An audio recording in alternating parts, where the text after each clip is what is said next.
जी अस्सलाम वालेकुम। ਬਿਸਮਿਲ੍ਲਾ ਦੇ ਨਾਲ ਸ਼ੁਰੂਆਤ ਕਰਨੇ ਆ। ਇਹ ਅੱਜ ਨਾ ਅਸੀਂ ਇੱਕ ਗਾँव ਗਏ ਸਾਂ ਜਿੱਥੇ ਔਰਤਾਂ ਜਿਹੜੀਆਂ ਨੇ ਨਾ ਉਹ ਦੇਗਾ ਵਗੈਰਾ ਪਕਾਉਂਦੀਆਂ ਨੇ ਔਰ ਬਹੁਤ ਹੀ ਟੇਸਟੀ ਚਾਵਲ ਪੱਕਦੇ ਨੇ। ਤੇ ਅਸੀਂ ਸੋਚਿਆ ਕਿਉਂ ਨਾ ਆਪਣੇ ਦੋਸਤਾਂ ਦੇ ਨਾਲ ਸ਼ੇਅਰ ਕੀਤਾ ਜਾਏ।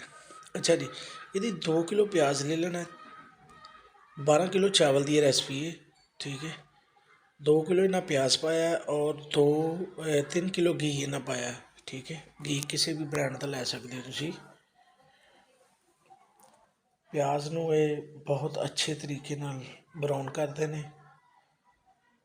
ब्राउन यानी कि ज़्यादा ब्राउन नहीं करते। ए देखो प्याज ने ना ब्राउन किया है। ब्राउन होने तो बाद ये इन्हां दी तरकीब जरा हट के वे थोड़ी जी ना। इस तो बाद थोड़ा जिहा पानी लगाते हैं। पानी लगा के इन्हां नाल ही मुर्गा शामिल कर दिता।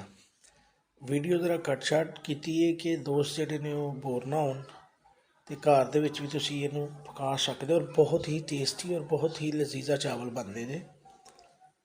ते ये जरा एक दफ़ा इस रेसिपी में तुसीं जरूर यूज़ करना है। मुर्गे नूं इन्हां 6 किलो मुर्गा लिया सी 12 किलो चावलों दे विच। उन्हें मुर्गा अच्छी तरह फ्राई करेंगे। मुर्गा फ्राई करन तो बाद 1 किलो टमाटर, 100 ग्राम मिर्च, 100 ग्राम गरम मसाला और 200 ग्राम हल्दी और हसबे ज़ायका नमक और किसी भी ब्रांड के बिरयानी एक पूरा डब्बा जिहड़ा हुंदा है उन्हें पाया 40 ग्राम का जिहड़ा हुंदा है। ठीक है, तो सुक्का धनिया इन्हें इस्तेमाल किया है 20 ग्राम। ठीक है, अचार ये पाया गया है आधा किलो, इमली 50 ग्राम।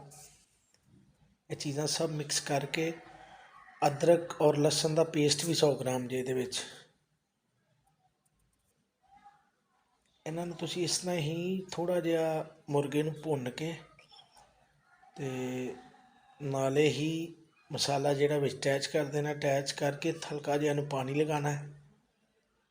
पानी लगा के ते तुसीं इस तरीके नाल भुनना है अच्छे तरीके नाल।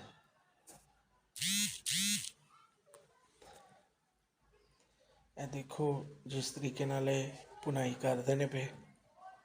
अच्छा, कोई फालतू मसाला नहीं पाते। ठीक है, तो जिस तरह साडे यानी कि इधर पंजाब दे विच पकाया जाता ना, इस तरह ही इन्हां दी रवायत है। ये चक बताली ये चक्कां दे विच जिहड़ा ना उधर लेडीज़ जिहड़ियां ने वो मकसद पकवाई करदियां ना, बड़ी अच्छी पकवाई करदियां ने। लो जी, नाले ही पकाई करन तो बाद तरकीब इन्हां दी इन्नी कि क्या देखो हुण हरी मिर्च का ना पेस्ट इस्तेमाल करते हैं, इन्हें पहले नहीं छुट्टिया।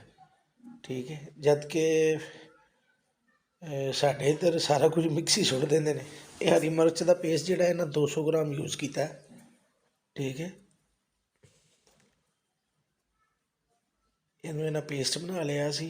पेस्ट बना के इन्हें यूज़ किया। दोस्तों मैं वीडियो बाहर की भी बनाना चाह रहा था, पर मैं फिर नहीं समझा कि मैं दोस्तों का वेट ज़ाया करा।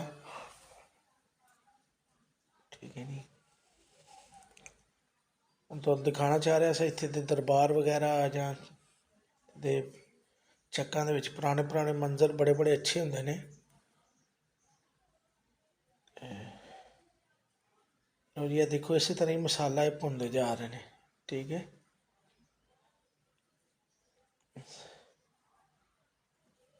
ये दूर दराज मैं एक दरबार में लैके आवागा। बहुत ज़्यादा दूर है और शायद और मैं सोचा कि दोस्त बोर होंगे, फिर मैं वीडियो को कट शट कर दिता। ठीक है, मेरी रेसिपी की कोशिश यही होएगी, ज़्यादा तो ज़्यादा मेरी रेसिपियाँ होंगी और यही कोशिश होएगी कि तुहानूं ओरिजिनल हर चीज़ तो आगाह किया जाए और पूरी तरह दसिया जाए।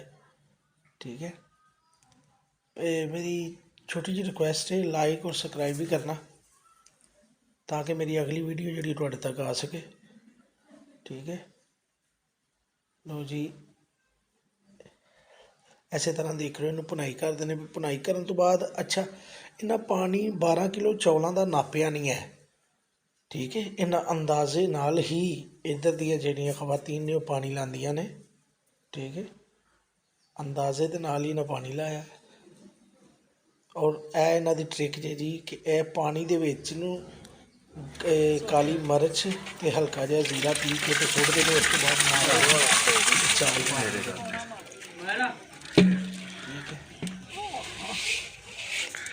ਇਹਨਾਂ ਦਾ ਪਾਣੀ ਵੀ ਅੰਦਾਜ਼ੇ ਵਾਲਾ ਹੈ। ਔਰ ਚਾਵਲਾਂ ਨੂੰ ਇਹ ਜਦੋਂ ਭਿਉਂਦੇ ਨੇ, ਭਿਉਂ ਕੇ ਸਿਰਫ 15 ਤੋਂ 20 ਮਿੰਟ ਰੱਖ ਕੇ ਔਰ ਚਾਵਲ ਪਾ ਦਿੰਦੇ ਨੇ, ਠੀਕ ਹੈ। ਤੁਹਾਨੂੰ ਇੱਕ ਮਜ਼ੇ ਦੱਸਾਂਗੇ ਜਿਹੜੀ ਲਾਇਆ ਮਿਰਚ ਪਾਉਂਦੇ ਨੇ ਨਾ, ਇਹਦੇ ਨਾਲ ਬਹੁਤ ਹੀ ਟੇਸਟੀ ਹੁੰਦਾ ਕੰਮ। ਚਾਵਲਾਂ ਦੇ ਨਾ ਇੱਕ ਅਲੱਗ ਜਿਹੀ ਲੁੱਕ ਹੋ ਜਾਂਦੀ ਹੈ। ਇਹ ਨਾ ਨਮਕ ਪੂਰਾ ਕੀਤਾ, ਨਮਕ ਪੂਰਾ ਕਰਕੇ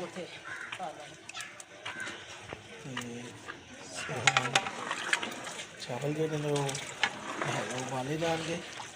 ਸਭ ਤੋਂ ਵੱਡੀ ਇਹਨਾਂ ਦੀ ਤਕਨੀਕ ਕੀ ਹੈ ਕਿ ਦਮ ਜਿਹੜਾ ਹੈ ਇਸੇ ਤਰ੍ਹਾਂ ਹੀ ਲਗਾਉਂਦੇ ਨੇ। ਚਾਵਲ ਵੀ ਬੜੇ ਮਜ਼ੇਦਾਰ ਪੱਕਦੇ ਨੇ। ਮੈਂ ਚਾਵਲ ਖੁਦ ਖਾਧੇ, ਪਹਿਲੇ ਇੱਕ ਦਫਾ ਖਾਧੇ।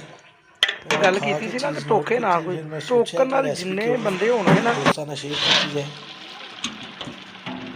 ਇਸੇ ਤਰ੍ਹਾਂ ਸਰ ਜਿਹੜਾ ਪ੍ਰੋਪਰ ਵੀਡੀਓ ਮੈਂ ਕੱਟ ਸ਼ਾਟ ਬਣਾ ਰਿਹਾ ਤਾਂ ਕਿ ਦੋਸਤ ਬੋਰ ਨਾ ਹੋਣ। ਇਸੇ ਤਰ੍ਹਾਂ ਤੁਸੀਂ ਇਹ ਚਾਵਲ ਜਿਹੜੇ ਨੇ ਜਦੋਂ ਪਾਣੀ 'ਚ ਉਬਾਲਾ ਆਉਣਾ ਸ਼ੁਰੂ ਹੋ ਜਾਏ, ਚਾਵਲ ਪੱਕਣੇ ਸ਼ੁਰੂ ਹੋ ਜਾਏ, ਇਸੇ ਤਰ੍ਹਾਂ ਇਹਨਾਂ ਨੂੰ ਹਿਲਾਉਂਦੇ ਰਹਿਣਾ, ਠੀਕ ਹੈ, ਤਾਂ ਕਿ ਚਾਵਲ ਥੱਲੇ ਲੱਗੇ ਨਾ।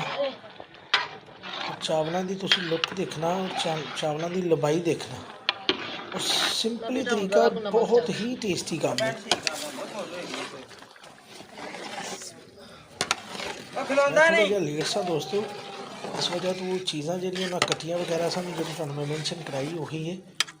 ਬਕਾਇਆ ਮੈਂ ਕੋਸ਼ਿਸ਼ ਕਰਾਂਗਾ ਕਿ ਮੈਂ ਹਰ ਚੀਜ਼ ਨੂੰ ਪ੍ਰੋਪਰ ਦੱਸਾਂ। ਮੇਰਾ ਮਕਸਦ ਵੀ ਇਹ ਚੈਨਲ ਬਣਾਉਣ ਦਾ ਕਿ ਮੈਂ ਹਰ ਚੀਜ਼ ਜਿਹੜੀ ਨਾ ਕਮਰਸ਼ੀਅਲੀ ਤੌਰ 'ਤੇ ਉਹਨੂੰ ਓਪਨਲੀ ਦੱਸਾਂ। ਰਾਜ਼ ਫਾਸ਼ ਜਿਹੜਾ ਰਾਜ਼ ਫਾਸ਼ ਦਾ ਮਤਲਬ ਵੀ ਇਹੀ ਹੈ ਕਿ ਹਰ ਚੀਜ਼ ਦਾ ਰਾਜ਼ ਜਿਹੜਾ ਉਹ ਫਾਸ਼ ਹੋਏ, ਕਿਹੜੀ ਚੀਜ਼ ਕਿਸ ਤਰੀਕੇ ਪੱਕਦੀ ਹੈ, ਠੀਕ ਹੈ। ਲਓ ਜੀ, ਬਿਸਮਿल्लाह रहमान रहीम। ਮੈਂ ਦੇਖਣਾ ਹੁਣ ਤੁਸੀਂ ਇਨਸ਼ਾਅੱਲਾ ਇਹ ਦਮ ਜੇ ਇਹਨਾਂ ਦਾ, ਔਰ ਇਹ ਦਮ ਵੀ ਕੋਈ ਚੀਜ਼ ਨਹੀਂ ਦਿੰਦੇ, ਇਸੇ ਤਰ੍ਹਾਂ ਹੀ ਤੁਹਾਨੂੰ ਬਾਅਦ ਚਮਚ ਟੁੱਟ ਜਾਣਾ 20 ਮਿੰਟਾਂ ਦੇ ਨਾਲ ਦਮ ਦਿੱਤਾ, ਟੁੱਟ ਜਾਣਾ ਜੇ। ਔਰ ਇਸੇ ਤਰ੍ਹਾਂ ਹੀ ਆ ਦੇਖ ਲਓ ਚਾਵਲਾਂ ਨੂੰ ਉੱਤੇ ਢੱਕਣ ਰੱਖ ਕੇ ਇਹਨਾਂ 20 ਮਿੰਟ ਜਿਹੜੇ ਨੇ, 20 ਮਿੰਟ ਵੀ ਬਲਕਿ ਪੂਰੇ ਨਹੀਂ, 15 ਮਿੰਟ ਇਹਨਾਂ ਦਮ ਦਿੱਤਾ। ਔਰ ਕੋਈ ਉੱਤੇ ਕੋਲੇ ਨਹੀਂ ਦਿੰਦੇ, ਕੋਈ ਕੱਪੜਾ ਨਹੀਂ ਦਿੰਦੇ ਦਮ 'ਤੇ, ਇਸੇ ਤਰ੍ਹਾਂ ਹੀ ਇਹ ਦਮ ਲਗਾਉਂਦੇ ਨੇ, ਠੀਕ ਹੈ। ਲਓ ਜੀ, ਚਾਵਲ ਤਿਆਰ ਨੇ। ਇਹ ਸਿੰਪਲੀ ਰੈਸਪੀ ਨੂੰ ਫੋਲੋ ਕਰੋ ਔਰ ਬੜੇ ਅੱਛੇ ਤਰੀਕੇ ਨਾਲ ਤੁਸੀਂ ਇਹਨੂੰ ਜਦੋਂ ਵੀ ਘਰ ਦੇ ਵਿੱਚ ਚਾਵਲ ਪਕਾਉਣੇ ਹੋਣ। ਲਓ ਜੀ, ਅਸਲਾਮ ਵਾਲੇਕੁਮ।